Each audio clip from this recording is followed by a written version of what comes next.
En primera plana, Carlos Herranz.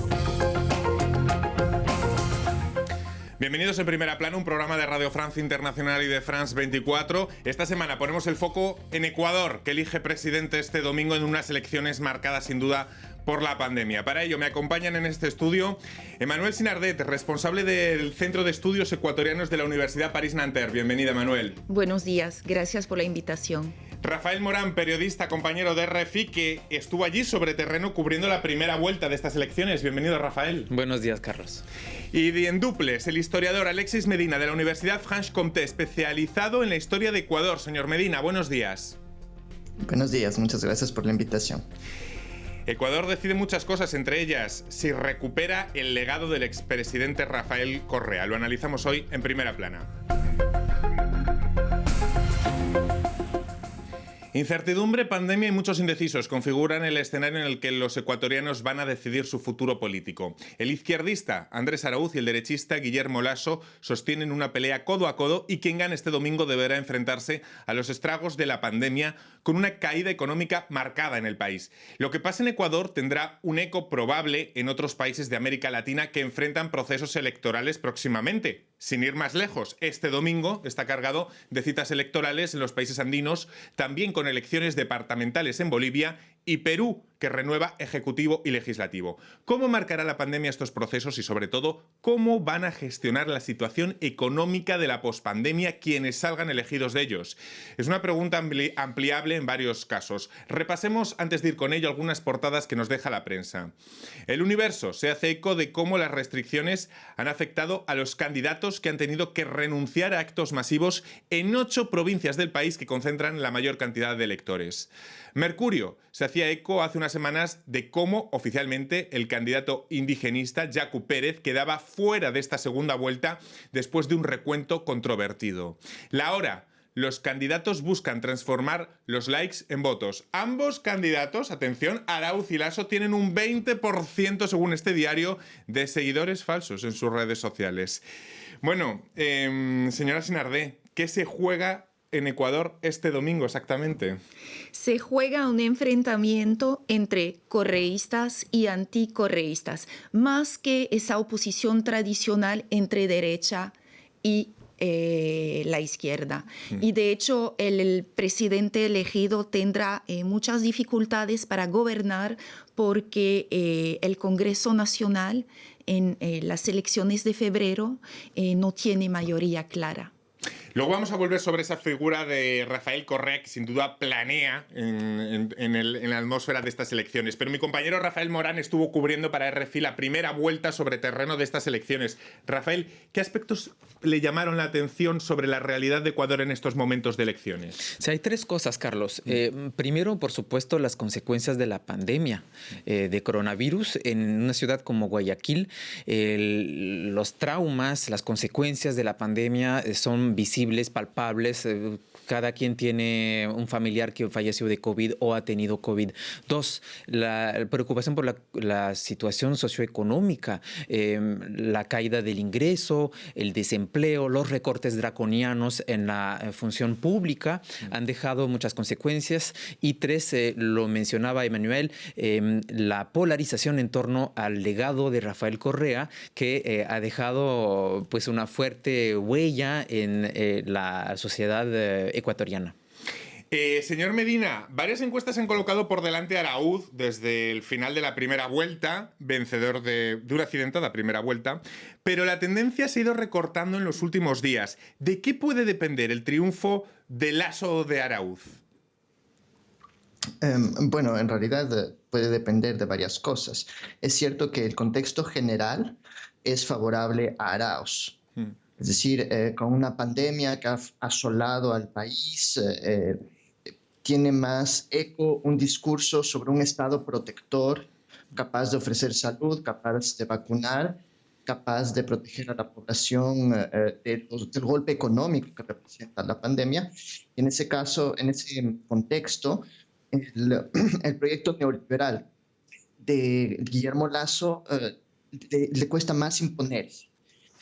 Sin embargo, ahora en estos últimos días hay una disputa entre Lasso y Arauz para determinar quién es responsable del gobierno desastroso que ha sido el de Lenin Moreno. Entonces Lasso acusa a los correístas de haber puesto a Lenin Moreno en el poder, y los correístas acusan a Lasso de haber comprado luego el gobierno de Lenin Moreno y haber con él. Vamos a ver si mejoramos un poco la conexión con el señor Medina, que se corta por momentos. La campaña entre Araúz y Lasso ha estado marcada por ataques. Araúz incide en las propiedades e intereses del banquero Lasso en otros países. Lasso, por su parte, agita la sombra del expresidente Correa, que gobernó una década en Ecuador y fue condenado en ausencia 8 años por corrupción. Nosotros vamos a fortalecer, insisto, la dolarización, pero generando trabajo en el Ecuador, no en Panamá o en Miami, donde usted tiene sus dólares. Nosotros queremos impulsar el trabajo productivo en nuestra patria. Mira lo que dijo tu jefe, tu padre político. El presidente de la República no solo es jefe del Poder Ejecutivo, es jefe de todo el Estado ecuatoriano, demostrando claramente que esa es una frase dictatorial. ¿Qué opinas de eso, Rafael? Andrés, perdón. Vemos como señora Sinarde, como la figura de Correa planea, como decía antes. ¿En qué se diferencia Araúz, el delfín, del mentor, del padre, de Correa? Es muy interesante porque en la primera vuelta, y funcionó, Araúz realmente insistió en su conexión, hasta su filiación con su mentor. No la esconde, la proclama. No, en la primera vuelta, con hologramas incluso, sí, y afiches. Y este punto fuerte que le permitió llegar a la segunda vuelta, ahora es su punto flojo, es su debilidad, porque es fácil hoy en día para Lasso agitar esta sombra de Correa y amenazar a una posibilidad de transformar, si gana el correísmo, al Ecuador en una nueva Venezuela. Es decir, ahora hay una especie de... Se ve más claramente ese plebiscito sobre el correísmo, sí, en una segunda vuelta con ello o contra ello. Se ve claramente, e incluso intentó marcar distancias en la segunda vuelta el candidato Araúz, sin realmente convencer. Quizá la pregunta a la que nos lleve esto es ¿por qué persiste el correísmo en Ecuador tanto tiempo después y tras una condena y una inhabilitación, Rafa? Por una razón muy sencilla, Carlos. Cuando uno entrevista a la gente en la calle, la gente modesta en Ecuador tiene una respuesta muy clara y muy sencilla. Con Rafael Correa, perdón, yo también hago el traspié, me trabo la lengua. En la época de Rafael Correa les iba bien económicamente, eran los años de bonanza económica, de los precios altos del petróleo, y había también una fuerte política de inversiones públicas. Ha pasado todo lo contrario con el mandato de Lenín Moreno, que ha recortado masivamente los recursos públicos, la administración pública, y el país está sufriendo una crisis muy fuerte por la caída de los precios de las materias primas. Entonces hay este recuerdo de una edad un poco dorada, al menos dinámica de la economía, en la que mucha gente salió también de la pobreza, lo cual fue todo lo contrario en los últimos años. Más de 3 millones de ecuatorianos cayeron en una situación de pobreza profunda. No sé si el señor Medina también ve esta especie de elección plebiscitaria sobre la figura de Rafael Correa.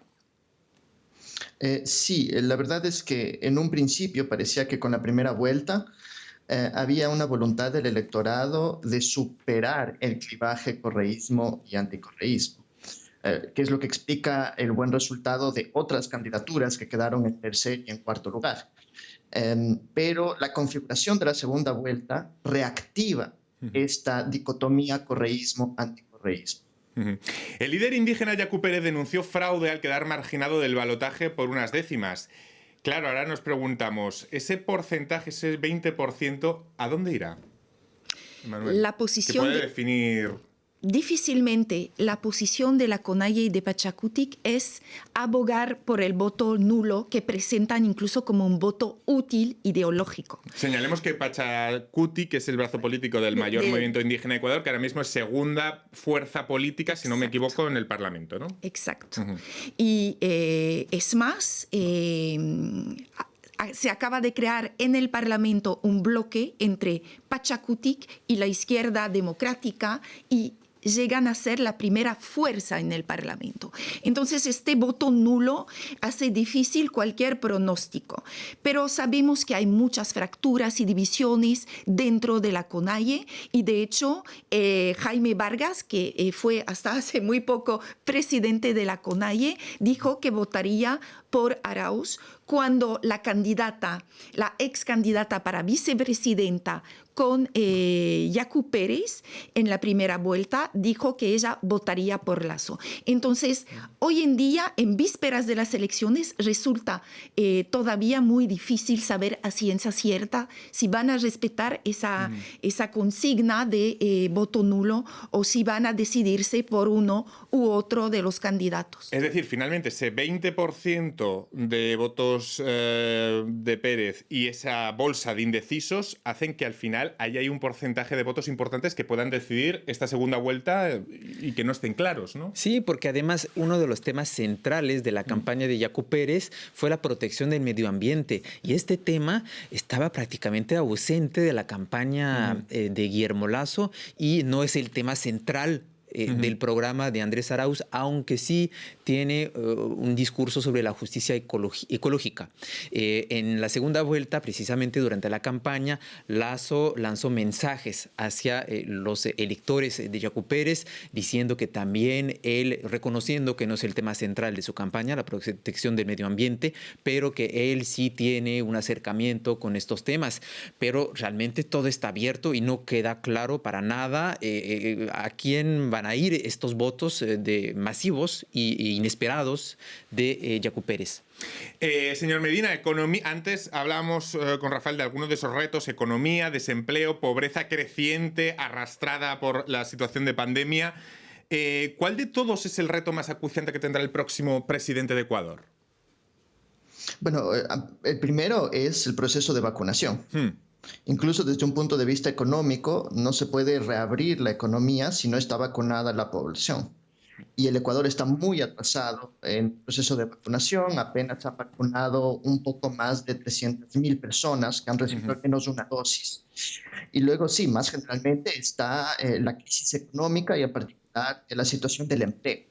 Es decir, hoy la mayoría de la población económicamente activa está en el desempleo o en subempleo. Es decir, ha habido una precarización y un empobrecimiento general de la población como consecuencia de la crisis económica, que ya venía desde antes de la pandemia, pero que la pandemia ha profundizado de manera mucho más aguda. En unos instantes vamos a profundizar en esos problemas económicos de Ecuador. Será a la vuelta de esta breve pausa.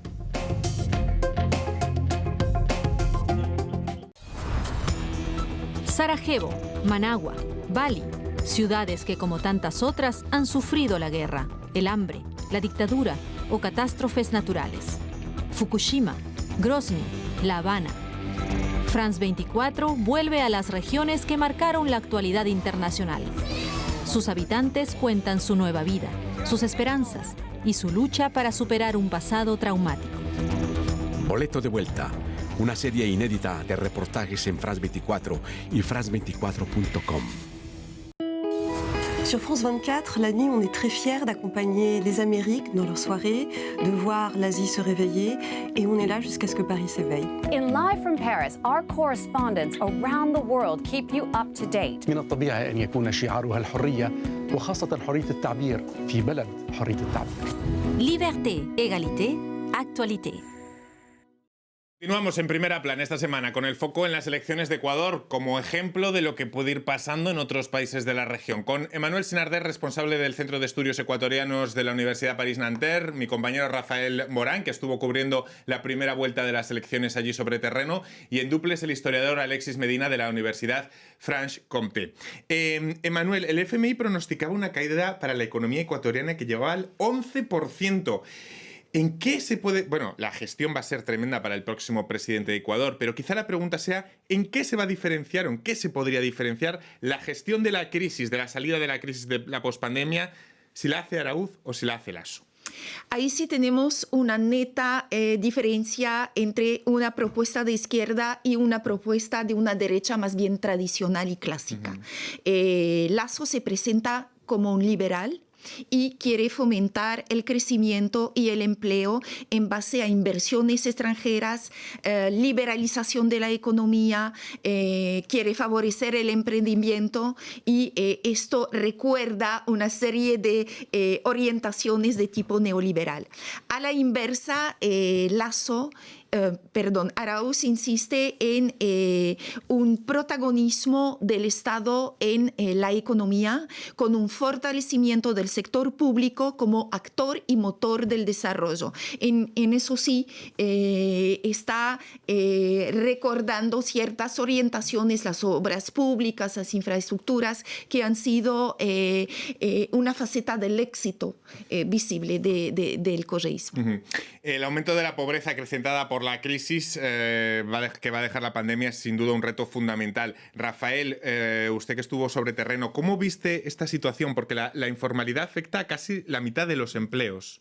Sí, es realmente notable. Primero porque hay un toque de queda, o sea, lo había y sigue siendo, incluso con medidas más estrictas, con esta segunda ola que está viviendo el país, hospitales rebasados realmente, tanto públicos como privados. Entonces, esto hace que haya menos actividad incluso en la calle y mucho crecimiento de la informalidad.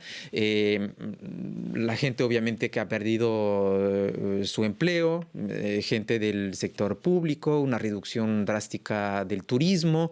El centro de Quito, por ejemplo, está completamente apagado de noche, un centro muy activo y tradicionalmente bastante turístico. Entonces sí, se nota realmente que la gente sufre y padece la crisis económica.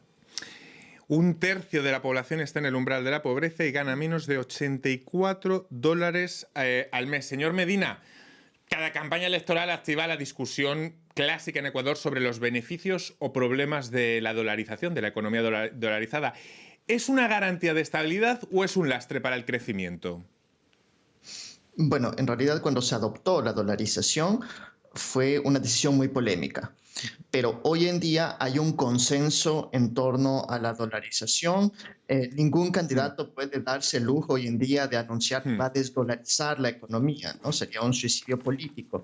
Y tanto Arauz como Lasso se presentan cada uno el candidato más apto para proteger la dolarización, que hoy día es vista como la base de la estabilidad monetaria, porque puso fin a una espiral de hiperinflación que vivió el país a fines de los años 90, a pesar de todos los problemas que representa este sistema, ¿no? Para empezar, simplemente que el país no es capaz de tener una política monetaria propia, pero globalmente hay este consenso en torno a mantener la dolarización. Emanuel, quería puntualizar. Un problema para el Ecuador en cuanto a dolarización es uno de los efectos negativos, fue un efecto de desindustrialización. Es decir, que la dolarización hace más interesante importar que fabricar en el mismo país. Ahora bien, la industrialización significa también la creación de empleo y eso hace todavía más difícil las propuestas de ambos candidatos que basan mucho de su programa electoral en la reactivación del crecimiento y del empleo. De hecho, Ecuador sigue siendo un país que vive de la exportación de materias primas. El hasta ahora presidente Lenín Moreno renegoció un préstamo con el FMI por valor de $7.400 millones. El nuevo presidente tendrá 3 años de gracia en el pago de intereses, pero tendrá que encontrar nuevas fuentes de financiación. Es un poco la clave. ¿Qué han propuesto los candidatos en este sentido? Entonces, no están muy claros con las fuentes de recursos posibles. En el caso de Arauz, contempla una reforma tributaria, es decir, que se contempla la posibilidad de encontrar en el mismo país parte de los recursos necesarios para estas ambiciones económicas. Por otro lado, Lasso insiste insiste en la necesidad de crear un clima de confianza con los inversionistas extranjeros para atraer a estos capitales. Hay una posibilidad que acaba de surgir con una firma en enero pasado, es la firma de un acuerdo marco para obtener unas ayudas con una nueva entidad creada por Trump, se llama DFC. Y la idea de Trump era contrarrestar la influencia china en América Latina y sobre todo en el Ecuador a raíz de las orientaciones de Correa. Y entonces hay la promesa de una serie de ayudas financieras. No se sabe si Lasso o Arauz mantendrán esta línea creada por este acuerdo. Estamos hablando de Ecuador, pero quizás vamos a hacer en un momento un poco de zoom al resto de la región. Las elecciones que se celebran en los países andinos este fin de semana, este domingo, también en Perú, en Bolivia, quizá puedan tener unos nexos en común. Vamos a explorarlos. Señor Medina, no sé si podemos hablar de algún nexo en común entre los países de la región. Elecciones marcadas por la pandemia, un clima de desafección política notable y no sé si un giro a la izquierda general en la región. ¿Qué le parece? Sí, bueno, por supuesto que la pandemia marca la agenda electoral en América Latina, ¿no? Es el caso en Ecuador. El Ecuador, que fue un país profundamente afectado por la pandemia, pero también en Bolivia, ¿no? Donde una de las cosas que estuvieron en juego en las elecciones presidenciales del año pasado era también la gestión de la pandemia por parte del gobierno de Yanine Áñez. Entonces, la pandemia, las elecciones. Ahora, ¿podemos ver un giro general hacia la izquierda en América Latina? Me parece que no completamente. Sí, los gobiernos progresistas han vuelto al poder, se han tenido en ciertos países en los últimos años. Argentina, México. ¿Tenemos algún problema para escuchar correctamente al señor Medina? No sé si quieren preguntar algo más sobre este giro que no acababa de ver. Nos hemos quedado con la idea de lo que decía el señor Medina, que no podíamos titular tan así un giro a la izquierda en América Latina. En cambio, un giro me parece hacia una visión mucho más progresista de lo que debe ser la política y la manera como hacer política. Me voy a explicar. Me parece que los movimientos sociales del otoño del año 19 mostraron una demanda general por algo que llamamos el care, que es la atención a los demás. No significa solamente el cuidado médico, desde luego, con la situación de pandemia actual. Significa también una atención, una benevolencia, que las autoridades escuchen las demandas, las tomen en consideración y me parece, por ejemplo, en el caso del Ecuador, pero también en el Perú, los que van a ser elegidos son los que van a poder compaginar la expectativa económica con esa expectativa del care. No me quiero saltar un tema antes de terminar. Se trata de una pandemia que han sufrido aún más las mujeres en países con tanta temporalidad como la región y donde ellas deben ocuparse de los cuidados. ¿Se ha hablado de alguna mínima perspectiva de género en esta campaña, Rafael? Muy tarde, es decir, el día del Día Internacional de los Derechos de la Mujer, el 8 de marzo, ambos candidatos, Guillermo Lasso y Andrés Arauz, firmaron compromisos a favor del respeto y la promoción de los derechos de las mujeres, pero realmente Lasso es un candidato muy conservador, pertenece a esa organización ultraconservadora Opus Dei, católica, no es un tema central para él, está en contra del aborto, del derecho al aborto, está muy limitado, prácticamente prohibido en el Ecuador.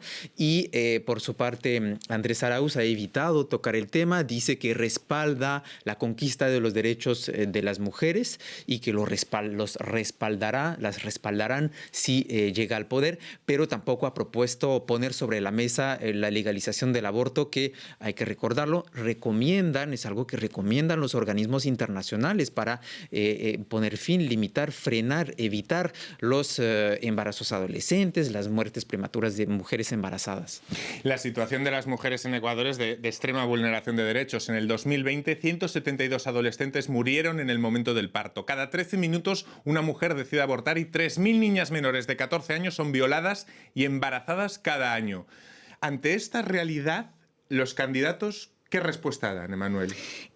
Una respuesta, como dijiste, muy limitada. En realidad, incluso esa apertura a temas de género aparece efectivamente en marzo y dentro de lo que puede ser considerado como una estrategia electoral. Es decir, que viendo que el que ganará será la persona capaz de captar los votos progresistas de Yacu Pérez en la primera vuelta y de Javier Herbas de la Izquierda Democrática también en esa primera vuelta, pues ahí comenzaron a abrir sus programas a temas ambientales y a temas de género.